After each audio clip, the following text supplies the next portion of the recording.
first trip that we did out here was beyond anything that I could have made up or planned in my head. Just excited to see that our synod was doing great work with the kids, to see a great group of kids go out and face adversity, endure through some challenges we faced through the week with traveling, and to see the way in which everybody worked together and made a great week in spite of a variety of obstacles. It was just a great experience. We had a lot of friends. Personally, I began my faith journey there and had a very good experience. Everybody was talking with one another. Everybody was sharing experiences and telling stories and laughing and just having a great time. It really, they were a great group of kids. Apart from all the activities and things that we had scheduled, the one thing that we couldn't schedule or plan for were the relationships that individuals and congregations and groups made with people on the reservations, and those relationships continue to this day, and that's the reason that we're here.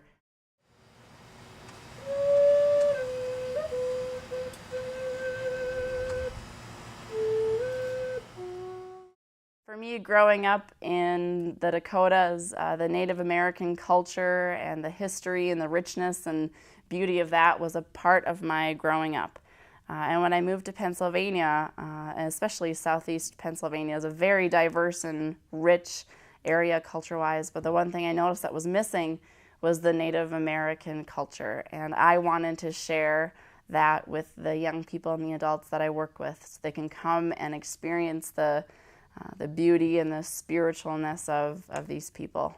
There's 102 folks from almost 30 congregations in our synod to come to South Dakota to learn about the Native American culture and the history of that, and also to do service work on the Rosebud and Crow Creek reservations.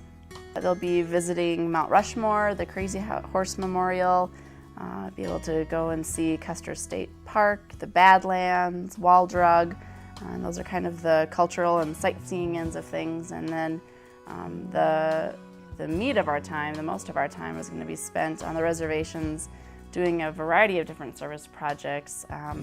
Part of the group is going to be leading a day camp for almost 50 kids in a small community called Two Strike.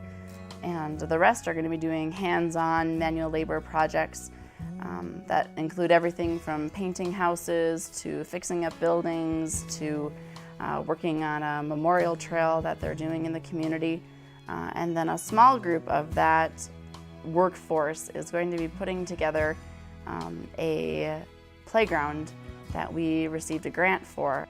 This is my first servant trip. I've done some mission works through Helping Hands Day with the Synod, but this is my first time going anywhere away from home. It's a chance to go somewhere that's in our country that is still in another world, and where the students will really have the opportunity to get outside of their normal life.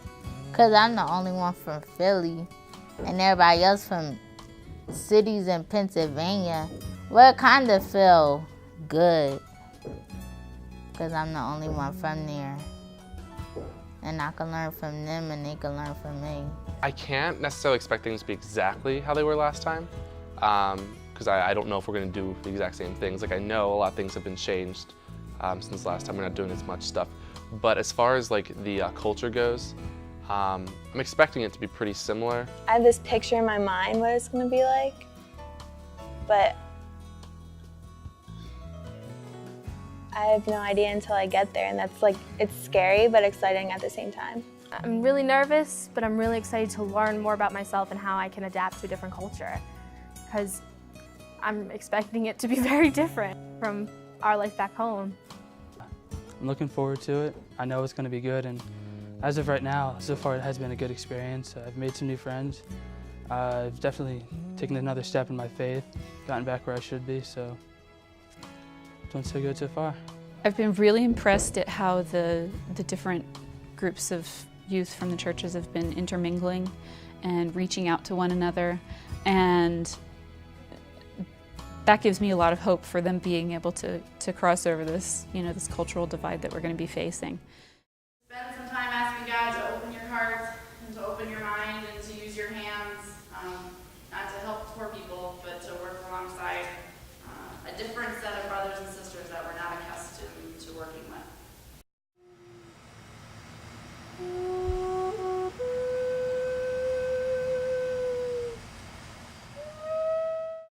got the feeling we were all feeling the same way, that these people really have nothing. And as trite as that word sounds, these people really, really have nothing. I won't say I was outside of my comfort zone, but I wasn't 100% comfortable feeling about myself. I didn't feel guilty, but I just felt like I had everything and these people had nothing at all. It's way different from Philly, because we got more businesses and they just got a lot of land. Poverty around my way, it's like a little section with a project set, and that's where not people with a lot of money live, and here it's like all over. It's like everywhere you go, you see it.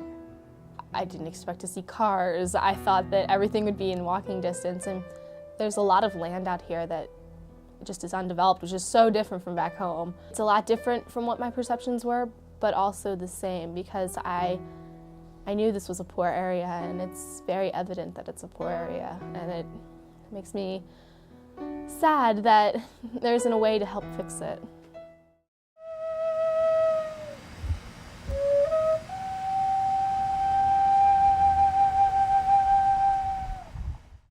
We didn't really know what was going to be planned, and so the teams really kind of had to just go with the flow, and I think there was some anxiety because there's not a lot of skilled labor with us. We got here and there were just a variety of different projects. Some folks have been digging ditches, some people have been building additions on to houses, some people have been trying to build rafters with different levels of success.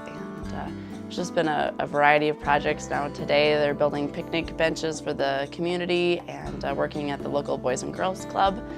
And so there's just been a variety. Everybody's been able to kind of get different experiences working, but also meeting different people in those communities and in those houses, and kind of getting to know some of the local Rosebud folk. And then a team has been working to do our playground out at Two Strike. And at the same location, we've been doing the day camp for the kids out at Two Strike.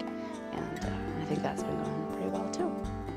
It's really emotional to see the kids come down to the youth center with no shoes or the same clothes they wore the day before.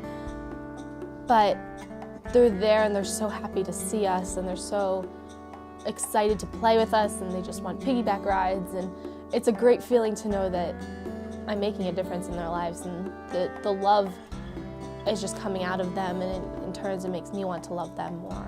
I think the youth across the board, the people I've worked with, the kids I haven't worked with that I've just observed, I think everybody's grown tremendously as a community, and also in spirit as far as their being in service with this project, this mission that we've been on.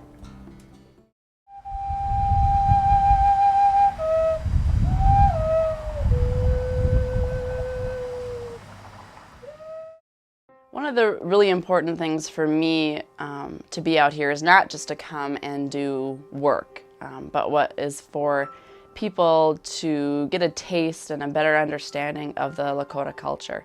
And so we've been able to set up a variety of cultural events, somebody to come in and talk about the importance of music, song, and instrument. And then we're also going to have the chance to do a powwow. There's a powwow in Antelope, not too far from here, and so we're going to be able to go and experience another one of their holy ceremonies and times of community. I feel a lot closer to God. We had the opportunity to listen to Chief Hollowhorn Bear, and he said that they believe that God is in everything, or they said the Spirit is in the trees, it's in the people. And that really spoke to me, because God made all of us. He created us all, and we should be living out the way that He would want us to live. And I know that seeing these kids and just working with them, it's made me more compassionate. There was a speaker that we heard last night, and his name was Daniel, and he talked about how history has happened and we can't do anything about that. And part of our role as Christians, or I should say, part of his role as a Native American Christian is to forgive the past. And his point was that while we can't change the past, we can change how we move forward, and we can, change the future still. most people would never get the experience to come out here and do this. Through the church I did, and I don't know what it would be like if I haven't met these little kids.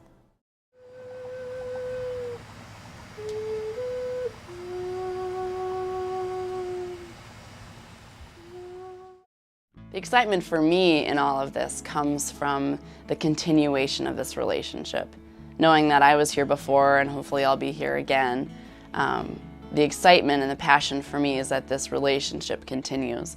And that came to life this week in the playground, because that was a project that was started by the group that was here in 2004 by applying for this grant and going through the work that it takes to write that, and waiting to hear and celebrating when we got the acknowledgement that we were going to be receiving these funds, and then carried a little bit further by the planning team for this trip, and then lived out by this team of people that built it in the last couple of days.